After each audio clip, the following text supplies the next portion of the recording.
Esta semana, en realidad hace 2 semanas, estábamos conversando. Sabemos que se acerca una fecha muy conocida, muy comercial. El mundo sigue como algo desenfrenado. Se pervirtió realmente el significado de lo que es la Navidad. Navidad es natividad, significa nacimiento. Y nosotros los creyentes no deberíamos correr de esa manera. Correr como el mundo corre detrás de lo que es Navidad. En el sentido de que todo sea más importante, cualquier cosa sea más importante, la comida, la ropa, lo que sea, y no lo que Dios hizo por nosotros. Es lo único que nosotros podemos celebrar, no que nosotros hayamos hecho algo por Dios. No, es lo que Dios hizo por nosotros. Vamos a recordar en estas fechas el nacimiento de nuestro Salvador Jesucristo.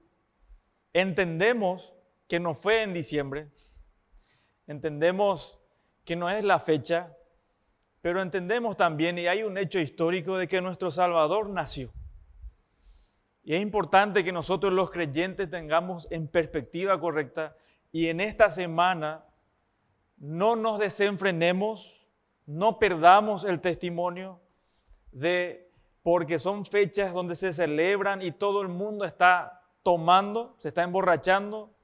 Nosotros también como que tenemos permiso para también al día siguiente amanecer, ¿verdad?, en otra dimensión. Hermanos, no debe ser así.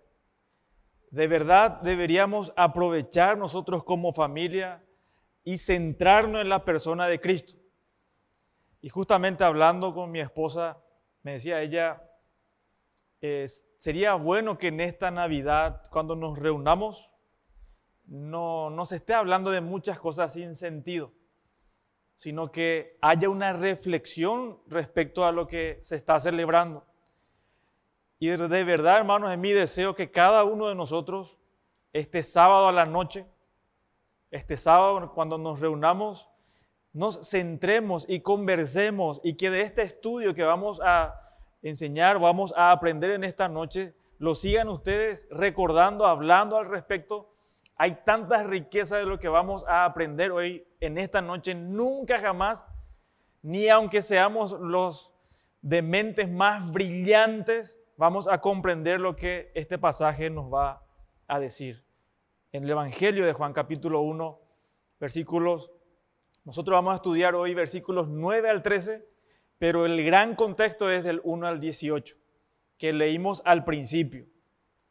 Dice Juan capítulo 1, versículos 9 al 13, que son los versículos que nos toca hoy, pero vamos a pasearnos en estos 18 versículos, porque hay, hermanos, teología pura. El apóstol Juan, ya en los versículos 1 al 2, imagínense que estamos en tierra firme y que en un segundo cerrá tus ojos, lo abrís y estás en el fondo del océano más profundo y no podés salir. Algo así lo que está haciendo Juan acá. En estos 2 versículos ya nos mete en algo profundo, en una eternidad pasada, y a lo que nuestra mente, ni mente humana ni angelical lo va a poder comprender jamás. Y eso está genial porque nuestro Dios es infinito. Dice los versículos 9 al 13. Aquella luz verdadera que alumbra a todo hombre venía a este mundo. Venía a este mundo.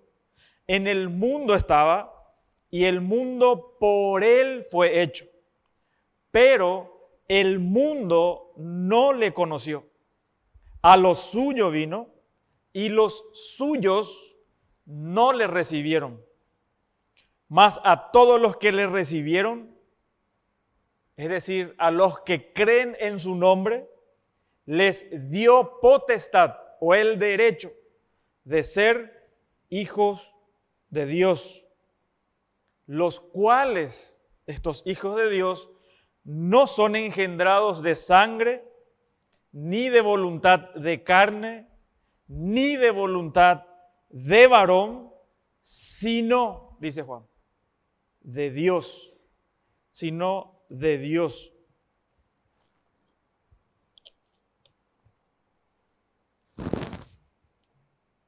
En esta sección de apertura, estos 18 versículos, desde el 1 al 18, es la introducción o el prólogo, como se conoce, del Evangelio de Juan.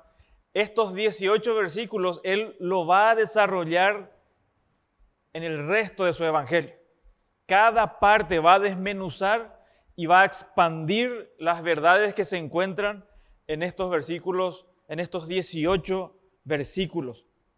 Y expresan las verdades o la verdad más profunda del universo. Pero lo hace en términos muy claros, muy sencillos. Y el Evangelio de Juan se distingue por la sencillez. Es decir, nos muestra verdades teológicas muy profundas, pero que también cualquier niño, los niños que están ahora mismo en las clases, a quienes se les está enseñando acerca de la Navidad, ellos lo pueden comprender. Y es algo impresionante. Hay una doctrina bíblica que se llama la perspicuidad de las Escrituras. Es decir, que la Biblia se puede entender. No está en jeroglífico, no es un misterio. Sí está disponible para que cualquiera pueda comprender. Ahora, la verdad que nos va a comunicar Juan en su Evangelio es que el Dios infinito y eterno se hizo hombre en la persona del Señor Jesucristo. La deidad del Señor Jesucristo, hermanos, es un principio esencial y no negociable de la fe cristiana. Cualquiera de acá o en este planeta que rechace la deidad de Jesucristo o que crea que Jesús es un hombre impresionante, un profeta, uno de los profetas, Elías, como decían los judíos en su tiempo, va a parar al infierno. Ninguna persona o cualquier persona que rechace la deidad de Cristo no tiene salvación. Jesucristo es Dios. Y el pasaje que nosotros leímos nos habla de la encarnación de Cristo. Y como introducción vamos a hablar algunos aspectos del Evangelio de Juan para ubicarnos y poder comprender de manera más amplia. El Evangelio de Juan expresa la verdad más profunda del universo en palabras sencillas que hasta un niño puede comprender. Muy profundo teológicamente, pero puede entender un niño. El Evangelio de Juan también es un evangelio muy especial y es muy distinto de los otros evangelios. ¿Por qué? Porque Juan da un gran énfasis en la relación que hay entre Dios el Padre y Dios el Hijo. Y también hay un énfasis muy grande en la fe, es decir, en creer en Jesús. En los versículos 1 al 18 encontramos las declaraciones más profundas sobre la identidad de Jesús en todo el Nuevo Testamento.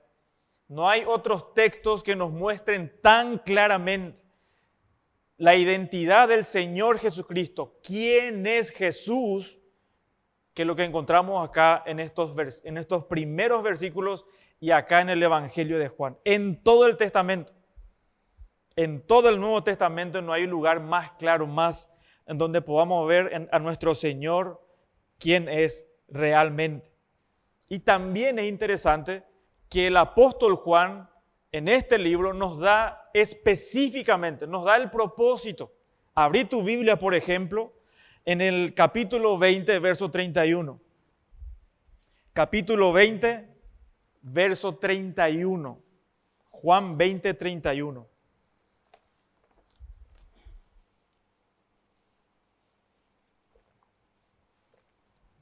Juan define claramente su propósito. Juan define claramente su propósito en su evangelio, y es que sus lectores crean, que Jesús es el Cristo. Dice así tu texto, hermano. Juan 20, 31.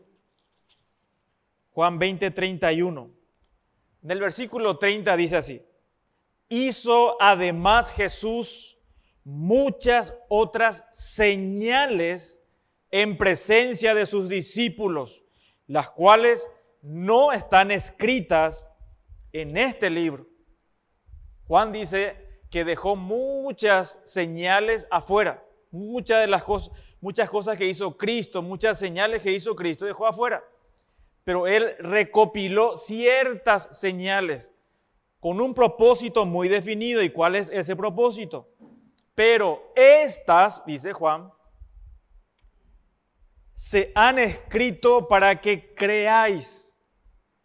Estas señales las escribí, dice Juan, las revelé. ¿Para qué? Para que crean que Jesús es el Mesías, es el ungido, es el Cristo, el Hijo de Dios, y para que creyendo, ¿qué cosa, hermanos? Tengan vida eterna. Juan entonces revela a Jesús como el Hijo de Dios, la eterna segunda persona de la Trinidad, que se hizo el Cristo, el Mesías, y que se ofreció como sacrificio por los pecados. Y quienes ponen su fe únicamente en Él van a tener vida eterna. Pero los que lo rechazan van a sufrir eterna condenación. El apóstol Juan no ofrece términos medios. Él dice: yo te muestro las evidencias de que Jesús es el Cristo, el enviado de Dios, que es el Hijo de Dios. O crees en Él o lo rechazas. No hay término medio, no hay lugar a indiferencia, no hay lugar para más tarde. Si vos decís, después voy a creer, después me voy a entregar, ya tomaste una decisión. ¿Y cuál es esa decisión? El rechazo a la persona del Hijo de Dios. Y una observación importante también, antes de entrar a nuestro texto, es que, aunque les suene raro, para mí también suena raro, hasta hoy estoy viviendo para entender mejor, pero lo tengo que decir, los autores bíblicos en algunos casos usaban una estrategia literaria, ¿sí? Usaban un método que se llamaba el quiasmo. ¿Para qué? El quiasmo, supónganse un ratito que tenemos 10 versículos y el autor quiere enfatizar algo importante y el énfasis siempre lo pone en el medio. Entonces, por ejemplo, en el versículo 1 habla de un tema y en el versículo 10 lo vuelve a repetir. En el versículo 2 sigue expandiendo el tema y lo refuerza en el versículo 8. ¿Me siguen? Es como un paralelismo, pero va así, de menor, en un sentido de menor a mayor. En el medio, como un sándwich, ahí está la verdad, ahí está el énfasis. Ese es lo que Él quiere que nosotros comprendamos, entendamos y practiquemos. Y en este caso, ese énfasis son los versículos 9 al 13. Veamos una muestra. Sí, esto nos va a ayudar a aclarar y es importante. Fíjense, hermanos, los versículos 1 al 2. Juan 1 al 2. Dice que en el principio era el Verbo, y el Verbo era con Dios, y el Verbo era Dios. ¿Dice así tu Biblia? Sí, ¿verdad? ¿Qué nos muestra esto? Nos muestra la identidad, quién es el Verbo, ¿sí? Y nos muestra la unidad que hay entre el Verbo y Dios. Ahora, fíjense en el versículo 18. ¿Qué dice el verso 18? A Dios nadie le vio jamás. El unigénito Hijo que está en el seno del Padre, Él le ha dado a conocer. ¿Hay un paralelismo? Sí lo hay. Ahora fíjense, por ejemplo, en el versículo 6. En el versículo 1 al 2 nos muestra la identidad, la esencia del Hijo, la unidad con el Padre. En el 18 también dice el Hijo el que le da a conocer. Y en el versículo 6 empieza a hablar de Juan el Bautista. ¿Qué tiene que ver Juan en la deidad de Cristo? Tiene mucho que ver, porque él va empujándonos y nos muestra la importancia del que está en el medio. Y quiere hacer un énfasis en la persona de Jesucristo. En los versículos 6 al 8 nos habla de Juan el Bautista, un personaje muy importante que iba a proclamar la venida del Señor, del Mesías. Y hasta el versículo 8 habla de Juan el Bautista. Dice así en tu Biblia, ¿sí? Quiero que mires, por favor. Ahora observa el versículo 15. Otra vez salta y habla de nuevo de quién. ¿De quién habla otra vez? De Juan el Bautista. ¿Sí? Juan dio testimonio de él y clamó diciendo, este es de quien yo decía, el que viene después de mí, es antes de mí, porque era primero que yo. Al hablar primero la identidad de Jesús, ahora nos muestra a Juan. Dice, Juan, en el versículo 1, Jesús, el verbo, todavía no nos revela, pero sabemos ya nosotros que es Jesús, el verbo, dice, era con Dios, eterno. Pero de Juan dice que él fue enviado. Y usa una palabra para mostrar que él tuvo un origen. Eso vamos a mostrar enseguida. Entonces sigue de esa manera. Y en el versículo 15 nos muestra de vuelta a Juan. ¿Y cuál es la intención entonces del apóstol? Es revelarnos la identidad de Jesús. ¿Por qué Juan utiliza, el apóstol Juan utiliza a Juan el Bautizador en este versículo, en este texto? ¿Se acuerdan cuando hubo una confrontación de Jesús y sus discípulos, creo, con los fariseos? Y les mencionaba de Juan. Dice, si nosotros decimos que Juan no era un profeta, el pueblo va a venir sobre nosotros, porque todos reconocen que él es un profeta, el más grande de los profetas. ¿Me siguen?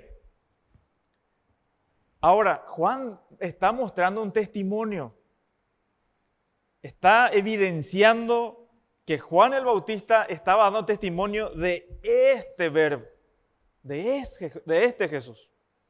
Entonces, el énfasis o lo que Juan nos quiere mostrar es la identidad de Jesús. Este es el centro del pasaje y nos habla de la encarnación del verbo.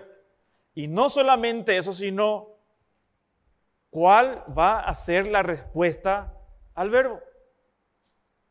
¿Cuál va a ser tu respuesta a lo que Juan está mostrando tan claramente en la persona de Cristo? ¿Qué vas a hacer con Jesús? ¿Vas a creer o lo vas a rechazar? Con todas las evidencias que Él nos va a mostrar, ¿qué vas a hacer? No hay término medio. O lo aceptas o lo rechazas. Juan enfatiza todo su evangelio que debes creer en el Señor Jesús. Juan está diciendo, yo estoy revelando todo esto, estoy escribiendo para que creas y que verdaderamente creas, que tengas fe.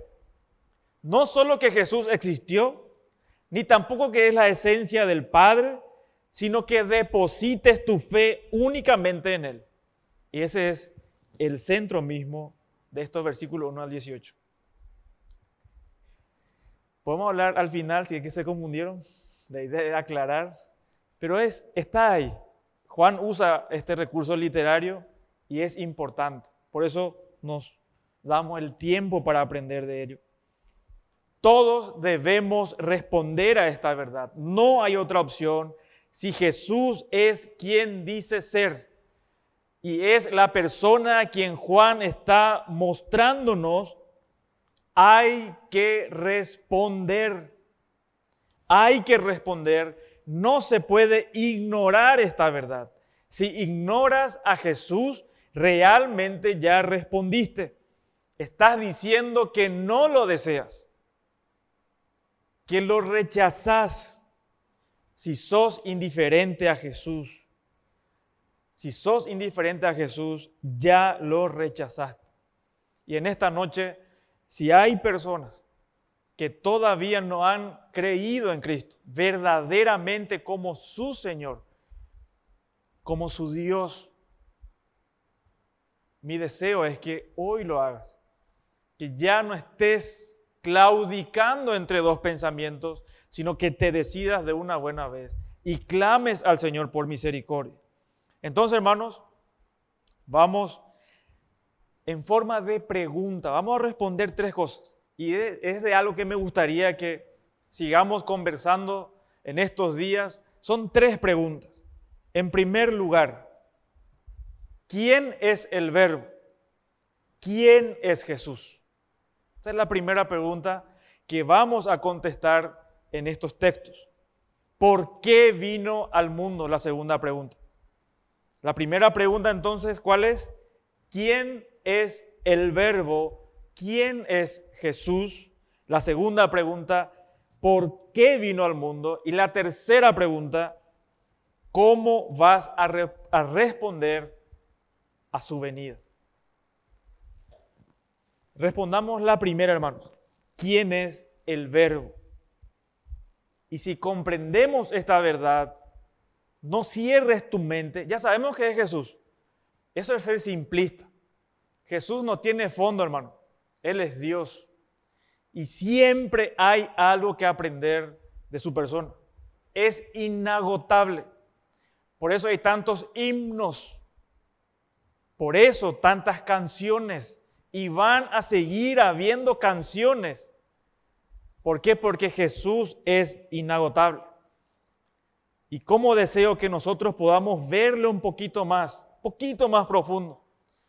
No el Jesús que la gente tiene en la mente de las películas, sino el Jesús de la Biblia, el Dios hecho hombre.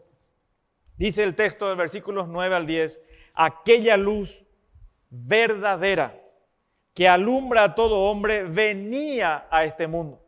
Venía a este mundo. En el mundo estaba, ¿y qué dice el texto, hermano? ¿Qué dice el texto? Que el mundo por él fue hecho.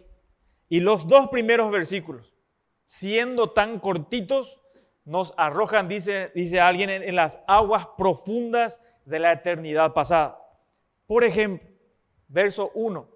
Al inicio del verso 1 dice, en el principio, ¿qué dice ahí, hermanos? Era el Verbo. En el principio.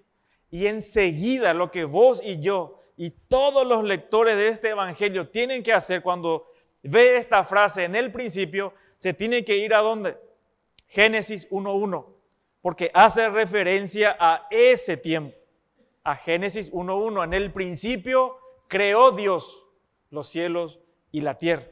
Esta frase hace referencia directa al principio de la creación del universo en Génesis 1:1. ¿Por qué? Juan muestra que el Verbo ya existía. Y esta es otra manera de decir que existía desde la eternidad. Jesucristo ya era, ya existía cuando se crearon los cielos desde toda la eternidad. Cristo no es un ser creado como lo enseñan muchas sectas. Y la palabra que encontramos, 2 palabritas importantes acá. El verbo era que dice ahí. En la nueva traducción del lenguaje de las Américas dice, estaba con Dios. Y el verbo que nos muestra acá, el verbo eimi, es la palabra griega eimi, se utiliza acá, era, indica que él estaba en continua existencia antes del principio. Enfatiza que el verbo, en nuestro texto dice el verbo, en el griego dice logos. Logos es palabra, la palabra. Y acá está traducido como el verbo. Entonces, hermanos, esta palabra logo significa palabra, es anterior al tiempo. El tiempo fue creado. ¿Cuándo fue creado el tiempo? Génesis 1:1. Antes de Génesis 1:1 no había tiempo.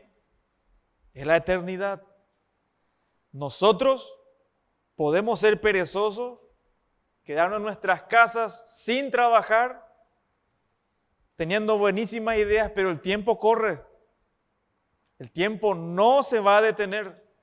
Sigue. No podemos atrasar otra vez. Tu reloj sí, pero igual sigue.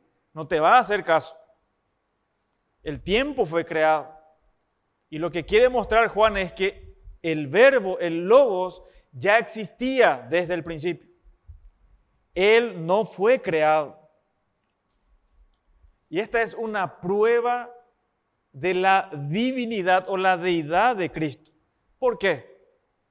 ¿Quién solamente es eterno? Dios es eterno. Toda criatura tiene fecha de inicio. Todo lo creado tiene fecha de inicio. Ángeles, no importa qué categoría de ángeles, el universo, nosotros, de hecho, dentro de 100 años nosotros ya no vamos a estar acá. Digo 100 años para que tu corazón tenga más expectativa, pero yo sé que algunos dentro de poquito ya no van a estar. Esa es la realidad, porque el tiempo corre. Todo ser creado es un ser finito, tiene origen y final. Dios no. Dios no tiene principio. Y eso no va a entrar nunca en tu cabeza. No va a entrar. Imposible. Nuestro Dios, nosotros ni le conocemos, pero dice Job, yo escuché susurros de él. Todo lo que sé de Dios es un susurro. Ni siquiera puedo ver cómo es verdaderamente nuestro Dios. Es inmenso. Es inmenso. Entonces, indica que Él estaba en continua existencia antes del principio. Enfatiza que el verbo o logos siempre existió. Y una observación también importante acerca del logos, de la palabra, en la mente judía, porque esta es una palabra muy común entre los griegos, inclusive en los pensadores, pero le daban otro significado. Juan lo hace muy exclusivo y se refiere a Jesús. Y directamente se remonta al Antiguo Testamento. ¿Por qué? ¿Cómo Dios crea el universo? Dios dijo, no dijo así. Y dijo Dios. Y dijo Dios. Dios crea con su palabra. Entonces, para la mente judía, las palabras no eran solamente sonidos que expresaban ideas. Las palabras hacían cosas. ¿Sí? Genera. Era una acción. La palabra de Dios crea. Dios dijo, sea la luz, y fue la luz. Génesis 1:3. Por la palabra de Dios, dice el texto, fueron hechos los cielos, porque Él dijo, y fue hecho. Envió su palabra y los sanó, dice el Salmo 107:20. La palabra de Dios hace lo que Él quiere, según Isaías 55:11. La palabra que yo doy, dice, no vendrá a mí vacía, sino que va a cumplir el propósito para lo cual lo envié, dice. Y debemos recordar siempre que en el pensamiento judío, La palabra de Dios no solo decía, también hacía. Entonces, el logos en este caso, porque también Juan, dicen a muchos teólogos, quiere hacer una diferencia. No quiere que los judíos piensen que Jesús es la Biblia, sino quiere mostrar algo distinto, mucho más. El logos entonces es la revelación final de Dios. Es decir, Jesucristo es la revelación completa de Dios. En el Antiguo Testamento, Dios se dio a conocer de muchas maneras, dice Hebreos 1 y 2, por medio de los profetas, sueños, visiones, hablando, voz audible, pero en Jesús, Dios se manifestó plenamente. El que veía a Jesús, veía a Dios mismo. ¿Sí? No era un reflejo nomás, era Dios mismo. Es la revelación final. En Hebreos dice que hoy nos habla no dice por el Hijo. Dice, hoy nos habla por Hijo, dice. A través de Cristo. No hay otra manera. Dios habló de muchas maneras, pero hoy nos habla por Cristo, por Hijo, por Cristo. Entonces, Jesús es la revelación máxima y final. Por esa razón, en paréntesis, por esa razón, cuando los judíos, los líderes religiosos le dicen a Jesús, vos haces tu milagro por demonios, por Satanás. Dice Jesús, todo pecado se le va a perdonar, pero el que blasfeme contra el Espíritu Santo no tiene perdón. Ahora, si la persona misma de Dios, frente a frente, palpable, ahí frente a frente, y vos decís, no es Dios, ¿qué revelación más hay? ¿Qué clase, cómo más Dios va a revelar que Él es? No hay otra revelación. Por eso era un pecado, una blasfemia, era imperdonable. Estaban frente a frente y lo rechazaron. Y hoy también muchos lo rechazan. De igual manera, peor que los líderes judíos. Porque hoy nosotros ya sabemos quién es Jesucristo claramente, que Él resucitó, pero igual la gente lo rechaza. Lo rechaza. Y dice el texto, versículo 1, y el verbo era con Dios. Está diciendo que el verbo, estamos respondiendo, hermanos, ¿quién es Jesús? Por eso nos detenemos en estos textos. Y dice que el verbo era con Dios. Dice acá el texto, y el verbo, el logos, estaba cara a cara con Dios. Eso quiere decir acá, el verbo era con Dios. El verbo eimi, con Dios. Significa que el verbo estaba cara a cara con Dios. Existía en una comunión lo más estrecha posible con el Padre. El verbo también nos muestra con que estaba con Dios. Este con también significa que es distinto a Dios. Que es distinto. Está hablando dos personas. El verbo, una persona, y Dios, otra persona. ¿Sí? Pero está mostrando que los dos son Dios. No son dioses. Es uno, pero muestra que son distintos. Esa es otra cosa que no va a entrar en tu cabeza. No voy a tratar, voy a aprender. De a poco el Señor nos muestra, pero no va a entrar eso en tu cabeza. Ni en mío, ni mucho menos. Pero no entra. No va a entrar luego, ni en la eternidad no va a entrar. Entonces, nos muestra con esto Juan que el verbo también es distinto a Dios. Fíjense lo que dice Juan 17:5. Ahora pues, Padre, glorifícame tú para contigo. Esto es importante que ustedes aprendan porque van a encontrarse con gente, y acá en Limpio hay muchos que niegan o rechazan la Trinidad, que Jesús es el Padre y el Espíritu es lo espiritual, dice. Rechazan la Trinidad y muchos hay en Limpio. Entonces, ¿cómo podemos argumentar? No es, en mi iglesia me dicen que, no, acá está el versículo, abrirle Juan y mostrarle Juan 17:5, hijo, ahí del versículo 1 también. Dice, ahora pues, Padre, glorifícame tú para contigo con aquella gloria que tuve contigo antes que el mundo fuese. Ellos eran compañeros eternos. El Verbo es una persona, no un atributo de Dios. Tampoco es una emanación de Él. Él tiene la misma esencia del Padre. Y para rematar, Juan dice, y el Verbo era Dios. El Verbo era Dios. Él da un énfasis absoluto, brutal, para que no haya dudas de la divinidad de Cristo. Está súper bien, en un sentido traducido esto, porque muestra el sujeto quién es en esta oración y el Verbo era Dios. El Verbo, ¿sí o no? Pero en el griego está al revés. Gramaticalmente dice, y Dios era el Verbo. Por eso muchos se agarran de eso y dicen, no, ¿viste que dice que lo que está diciendo no más que es Dios?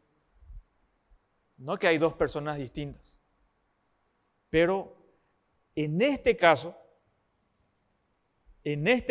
el predicado que sería era Dios, le precede al sujeto. ¿Sí? En el griego dice y Dios. Y Theos dice que era el Logos, que Dios era el Logos. En ese caso no es Dios el sujeto, es el Verbo siempre. ¿Se entiende, hermano? Si no se entiende, anotá y después lo complicamos más. Entonces, el Verbo no es un Dios en minúscula como dicen los testigos de Jehová. Ellos dicen, y el Verbo era un Dios. No. Así no dice el texto. Dice, era Dios. Era Dios. Esto es muy importante. Jesús, hermanos, es Dios verdadero. Y respondiendo a la pregunta, ¿quién es el Verbo? El Verbo es la palabra, la autorrevelación de Dios. El Verbo es uno con Dios, pero distinto en persona a Dios el Padre. Cuando Jesús es bautizado, y tuvo una conversación con personas que creen que no hay Trinidad. ¿Y qué pasó ahí cuando Jesús fue bautizado? Dice que Juan el Bautista le bautiza a Jesús. Cuando sale del agua, escucha una voz del cielo. ¿Qué dice? Este es mi Hijo amado, en quien tengo complacencia. Y después dice que el Espíritu Santo desciende ¿sobre quién? Sobre Jesús en forma de paloma. ¿Y qué pasa ahí? Le pregunto. No tienen explicación. Entonces yo le digo, Jesús entonces se va arriba y dice la voz, después desciende como paloma y se autobautiza otra vez. No, ahí hay tres personas, claramente. Y cuando Jesús muere en la cruz, ¿quién está muriendo? ¿El Hijo? ¿Dios el Padre? ¿Quién está muriendo? Cuando Jesús dice en la cruz, Dios mío, ¿por qué me desamparaste? Estaba en la cruz y después se da la vuelta, me desamparé, yo me voy a gritar. No es así. Entonces, esto es importante. Esto, hermano, sí es importante. Porque te pueden dar la vuelta. ¿Sí? Necesitas conocer esto. Después nos dice que nos muestra acá un vínculo muy importante entre ellos. Dice que también es el creador preexistente. Los versículos 2 al 3 nos dice en Juan 1, 2 al 3. Este, es decir, el verbo, era en el principio con Dios. ¿Dice así tu texto, hermano? Mira que tu texto para que no te duermas, ¿sí? Si no te vas a desconcentrar. Versículo 3. Y atendé lo que dice la declaración esta. Todas las cosas, dice todas las cosas, por el verbo, fueron hechas. Y sin Él, nada de lo que ha sido fue hecho. Todas las cosas por Él fueron hechas y sin Él nada de lo que ha sido hecho fue hecho. Por eso dice en el versículo 10, en nuestro pasaje, que el mundo por Él fue hecho. Nada más y nada menos. Jesucristo es el creador. Jesucristo, nada más y nada menos, la Biblia nos presenta que es el co-creador con el Padre. En Colosenses dice algo impresionante, que Él, ¿saben qué dice para acortarte? En Colosenses dice que vos estás ahora mismo sentado cómodamente porque Cristo te está sustentando. Y porque Cristo sustenta esta tierra y este universo de una manera sobrenatural y todopoderosa. Él es el sustentador, el creador y sustentador de todas las cosas. Que haya una armonía perfecta en el universo, que la gravedad esté justito. Es Cristo que está sosteniendo todo eso. Él no es Jesucito. Él es el Señor, Él es Dios, el Dios todopoderoso y eterno. No es nuestro amiguito Él. Ni Juan siquiera, el discípulo a quien Jesús amaba, cuando se encuentra con Jesús en Apocalipsis, se cae como muerto. Eso es para decir que se cayó en coma. Le vio a Jesús y le dice, mi amigo. No, chum, se fue ahí. Y le toca, le levanta de vuelta. No, Jesús es Dios, hermano. Sácate de la cabeza. Y a tu hijo tampoco le enseña el niñito Jesús. Jesucito, Jesucito de mi vida. No vaya así eso. No le muestre eso. Mostrarle que Él es Dios. Para que tenga temor. Porque Juan nos va a decir después en Juan 3:36, el que cree en el Hijo tiene vida eterna. Pero el que no le obedece no tiene vida. No es poca cosa. Jesús es el Señor. Y estas referencias, tanto del versículo 3 y del versículo 10, hacen referencia a la creación. Y esto afirma ¿qué cosa? La deidad del Verbo. Exalta su autoridad. Dice que Él, el Verbo, es el creador. No es una creación. Es el creador. El Verbo era, es y siempre es Dios. Él está fuera del tiempo. Fuera del tiempo. Y tampoco le llames como el barbas, dice algo. El barbudo. Qué irreverencia. El flaco a uno le dice.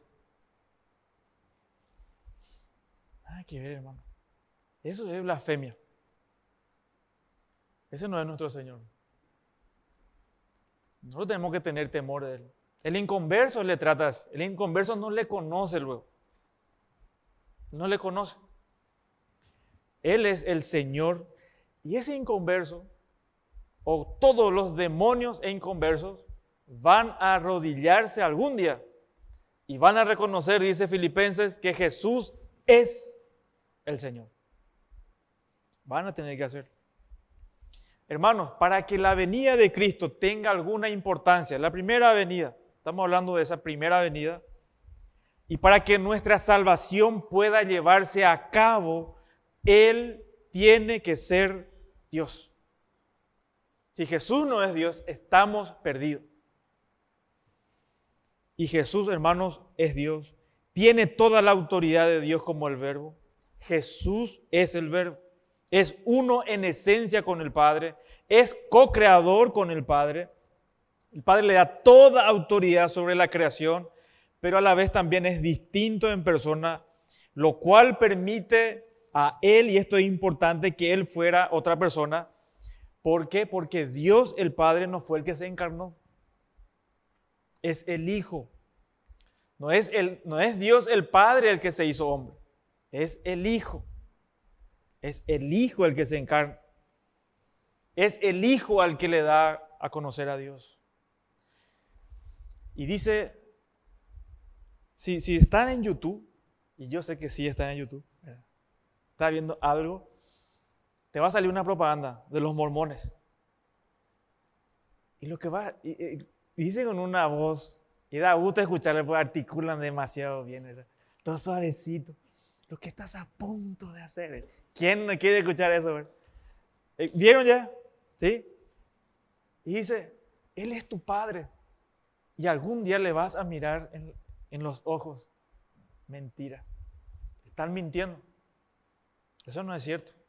Dios no es el Padre de todos. Él es Padre de los que creen. Y es lo que nos va a mostrar Juan. Él no es Padre de todos. No le digan, no, vos sos hijo de Dios. No son hijos de Dios. Criaturas, creación de Dios. Pero solo los que creen en Jesús son hechos hijos de Dios. No hay otra manera. No hay otra manera. Entonces, queridos hermanos, cuando hablemos de Jesús en esta Navidad, recordemos, renovemos nuestros pensamientos. No seamos simples, seamos más profundos en esto. Y mostremos y adoremos a este Jesús realmente.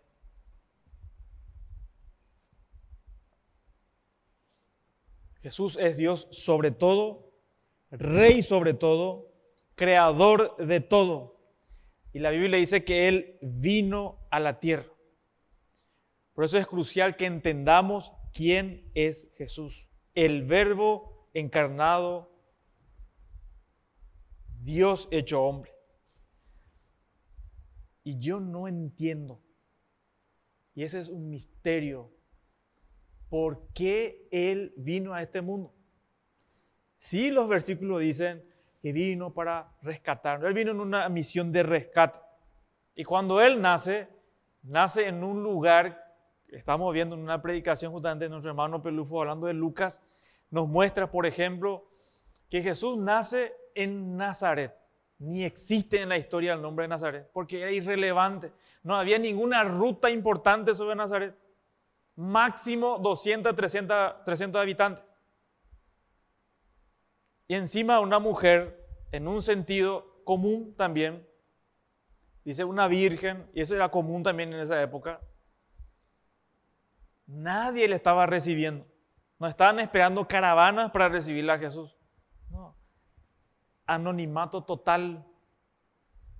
¿Por qué? Porque venía en una misión de rescate. ¿Y por qué el Dios creador de todo el universo, el inmortal, por qué viene a este mundo? Él no viene a un palacio. Él viene a un lugar de podredumbre. Él viene, dice la Escritura, a este mundo. Y nosotros podemos pensar en lugares espectaculares de este mundo, y no se refiere Juan a ese mundo. Se refieren a personas. Y viene justamente junto a personas que le odian, que le rechazan, sucias, pecadoras. Y el Dios eterno, el santo Dios, viene a este mundo. Y dice, se hizo hombre y habitó entre nosotros. Después dice la Escritura. En Filipenses dice también que Cristo se humilló a sí mismo. Ninguno de nosotros, estando ahí en el aire, disfrutando en tu casa, dice, voy a dejar todo eso, me voy a ir al África, donde no hay nada. Voy a ir a sufrir ahí. ¿Quién? Ahora imagínense, hermanos, que hay un planeta, ¿verdad? Y hay gente horrible que nos están tirando bombas a cada rato y hay que rescatarle a ellos. ¿A quién enviaríamos nosotros? ¿A nuestro hijo? No. ¿Nuestra familia? Menos. Como dicen algunos, a todos esos bandidos, ladrones, tienen que llevarle al Chaco para que trabajen, ¿verdad? Se dice eso. Y si vamos a enviar para librarnos de ellos, vamos a enviar para rescatarle con esto, ¿verdad? Que nosotros pensamos y decimos son lo peor. Pero Cristo, Dios eterno, se hace hombre, añade humanidad y ¿qué de espectacular hay eso? No hay ninguna, no es guau, ¿verdad? Sin embargo, Él dice, se hizo hombre y fue obediente. Imagínense, ahora baja a esta tierra, dice, hasta la muerte. El Dios inmortal iba a gustar la muerte por nosotros. Es un misterio. ¿Por qué lo hace? Y eso es para que vos dimensiones el amor que Él nos tiene. Que el amor verdadero con que Dios nos ama. Y no es poca cosa. Por eso el que rechaza a Cristo no va a tener perdón nunca. No se puede. La segunda pregunta que vamos a responder, que nos va a explicar el pasaje, es ¿por qué vino al mundo? Este es el misterio. Y vamos a responderlo, ¿sí?, de dos maneras, en dos sentidos va a tener. Vamos a poder contestar esta pregunta. ¿Por qué vendría siendo el Verbo? Siendo Dios, es ilógico, completamente absurdo que haya venido. Y las razones que nos da, la primera razón por la que vino es, en primer lugar, es para ser luz y dar luz a un mundo en tinieblas. El versículo 9 dice, y aquella luz verdadera que alumbra a todo hombre venía a este mundo. Ya los versículos anteriores nos vienen diciendo que el Verbo es Dios. En el versículo 4 nos dice que en Él estaba la vida y la vida era la luz de los hombres. Del 5 dice, la luz en las tinieblas resplandece y las tinieblas no prevalecieron contra ella. Y acá en el verso 9 agrega algo adicional. No solamente dice que es luz, sino que dice que es la luz verdadera. La palabra verdadera es aletinos. Y Juan usa muchísimo esta palabra y en el original se refiere a aquello que no solo tiene el nombre y la semblanza, sino que su naturaleza real corresponde con su nombre. Luz verdadera, es verdadero. El pueblo de Dios había visto reflejos de la luz de su gloria en el Antiguo Testamento. Pero en Jesús se revela todo el resplandor de su gloria, nos dice Hebreos 1:3. Y lo que Juan nos está diciendo en parte es que el Verbo es la luz genuina. Muchas religiones hablan de iluminar al hombre. Escritos mostrando quiénes somos realmente, tu propósito realmente, para que vos sepas un poquito más que el resto. Hay un conocimiento extra, te va a iluminar y te va a hacer la persona más próspera o la persona más realizada en este mundo. Mentira. Jesús es la luz verdadera. Sin Jesús nunca jamás vamos a poder comprender quién es Dios. Jamás vamos a ver la realidad. El Verbo es la luz máxima y definitiva.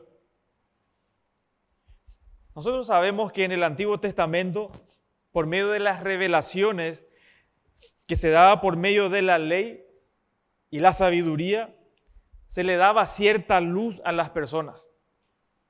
Pero el punto de Juan es que el Verbo vino al mundo para ser la luz, la verdadera luz. El Verbo vino para ser la revelación genuina, máxima y definitiva de Dios. No hay forma de conocer verdaderamente a Dios fuera de Jesús. Es imposible.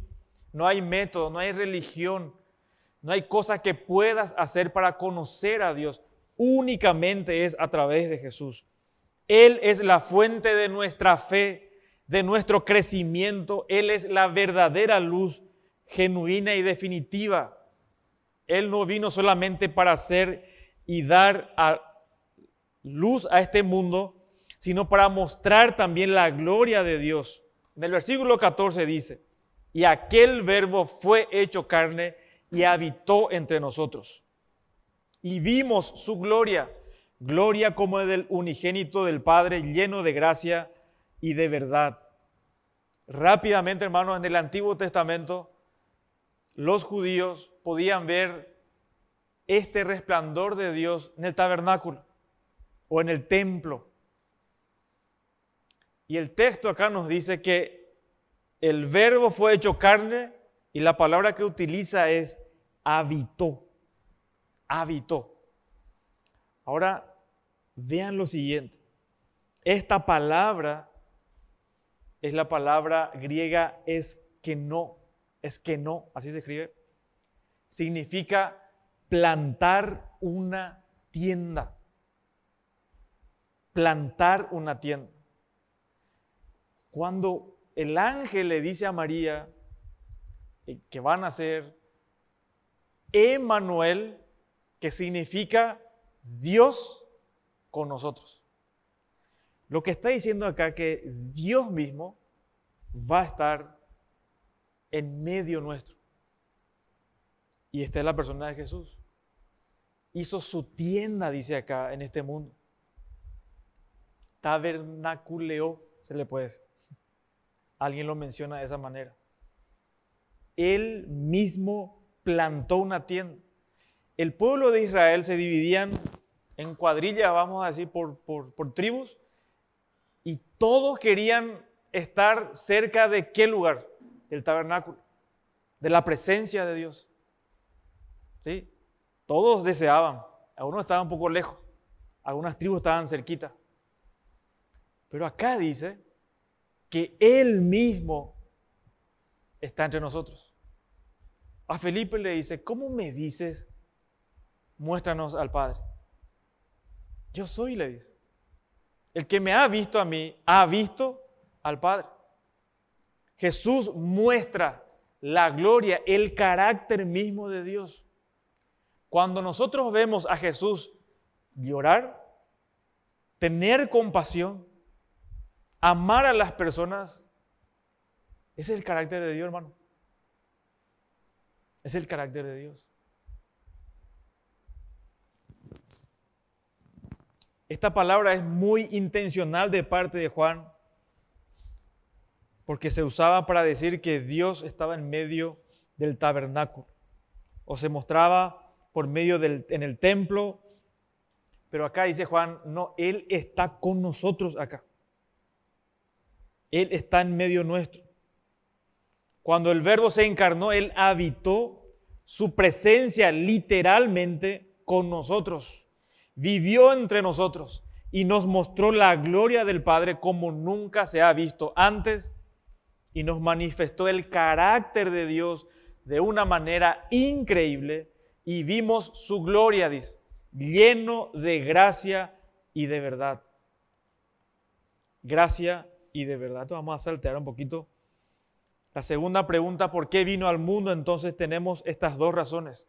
Para hacer luz y para dar luz a un mundo en tinieblas y para mostrar la gloria del Padre. La realidad trágica es que los pecadores rechazan la luz del mundo, a Jesucristo. Y esta es la condenación, dice Juan, que la luz vino al mundo y los hombres amaron más las tinieblas que la luz, porque sus obras eran malas. Porque todo aquel que hace lo malo aborrece la luz y no viene a la luz para que sus obras no sean reprendidas. Las personas se niegan a venir a la luz de Jesucristo porque aman su pecado y no quieren ser expuestos. Son ciegos voluntarios. Jesús dice, en el mundo estaba, el mundo por él fue hecho, y aún así el mundo no le conoció. El creador del mundo se hizo salvador, pero el mundo lo rechazó, no le conoció para que pudiera ser salvo. Esto es asombroso. Vino a morir por nosotros. Ahora la tercera pregunta. ¿Cómo vas a responder a su venida?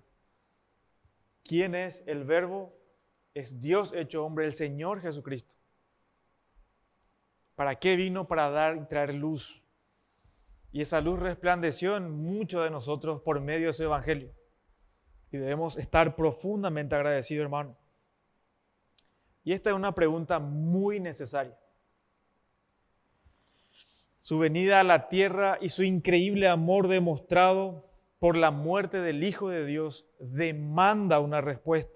No hay opción media.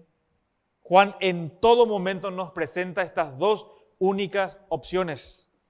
Y en los versos 10 al 13, Juan dice, tenés que rechazar o recibir. Algunos lo rechazaron, otros lo reciben. El texto dice que el mundo fue hecho por él, el mundo no le conoció. Después dice específicamente a los suyos, a los judíos, vino. Y los suyos no le recibieron. ¿A quiénes prefirieron? A Barrabás, asesino. ¿Qué hacemos con Jesús, el Cristo? Crucifíquenlo. Su sangre sea sobre nuestras cabezas, sobre nuestros hijos. Esa fue la respuesta de los suyos. Le rechazaron. Después dice, a los suyos vino, los suyos no le recibieron. Su propia creación no lo recibió.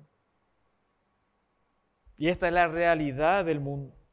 Y probablemente de la mayoría de las personas a quienes le prediques el evangelio, algunos se van a reír de vos, algunos se van a burlar, rechazar, no importa. A nosotros nos dice de Dios que seamos fieles en presentar el evangelio. ¿Por qué? ¿Por qué, hermanos? Porque nadie cree y nace de nuevo por su propia voluntad. Dios nos atrae. Dios es el que nos salva. No es nuestros méritos. Dios mismo, hermanos. La Biblia dice que, ¿qué tenés que hacer con Jesús? Creer en Él. No es aceptarle intelectualmente. Sí tenés que saber la información correcta desde la Escritura. ¿Quién es Él? Pero el creer no significa simplemente asentir con la cabeza.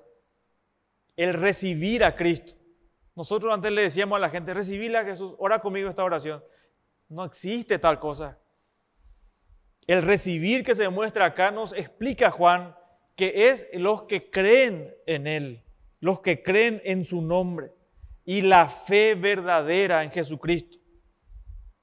No es validada, dice Paul Washer, por una confesión verbal apasionada, que llore la gente ahí, o por lo que supuestamente sentimos en nuestros corazones. Más bien se demuestra que es verdadera o falsa por el grado en que su persona y su voluntad determinan nuestras acciones y dirige el curso completo de nuestras vidas. No es decirle, Jesús sea mi Señor y voy a hacer lo que quieras. Si Él no gobierna tu vida, si su voluntad no es más importante que la tuya, entonces no creemos en Él. Creer no es hacer una oración y ya está. Nosotros predicábamos también de esa manera. Y eso es falso, no es correcto, no es bíblico. Y muchos dicen que son creyentes porque oraron, le recibieron a Cristo. Y eso no es lo que el texto dice. Este creer involucra tu vida, que Él sea tu Señor, que Él dirija el curso completo de tu vida. Mas a todos los que le recibieron, a los que creen en su nombre, les dio potestad de ser hechos hijos de Dios, los cuales no son engendrados de sangre, ni de voluntad de carne, ni de voluntad de varón, sino de Dios. Todo lo que la Biblia dice de Jesús, eso se acepta, eso se cree. Y para terminar, esta frase que dice, sino de Dios, es importantísimo. Significa que la salvación, el recibir y creer en Jesucristo, para que valores, es imposible para todo pecador. Es imposible. Y Dios de manera sobrenatural otorga ese poder y nos da vida. Y esa luz divina penetra nuestro corazón, nuestra mente y nos muestra quién es verdaderamente Cristo. Si Cristo es tu Señor y tu Salvador, nos muestra que Jesucristo es Dios. No es una persona cualquiera. Es alguien a quien yo le tengo que obedecer. Alguien que va a dirigir mi vida. No ya mis decisiones. Él va a dirigir las decisiones mías. Yo ya no gobierno mi vida. Cristo gobierna. Lo que Él nos dice, su voluntad. Así que hermanos, pensemos esto en estas fiestas. No se desequilibren. No pierdan la compostura. Somos hijos de Dios. Mostremos testimonio. Amén. Oramos. Señor, gracias por tu palabra. Gracias por mostrarnos a Cristo. Gracias por la salvación que nos otorgó y la luz, la vida que nos impartió en su muerte, por medio de su muerte, y que la disfrutamos por su resurrección. Gracias, Señor, por tu amor para con nosotros. Gracias, Dios, porque nos amaste de manera tan profunda, tan real, y que hoy somos frutos de ese amor inquebrantable, de ese amor que se manifestó hace 2000 años en esa cruz del Calvario, el Señor Jesucristo pagando nuestros pecados, llevando nuestro castigo, nuestros pecados en su cuerpo y sufriendo nuestro dolor, nuestro infierno. Gracias por la salvación, gracias por tu amor. Te adoramos, Señor, en el nombre de Jesús. Amén.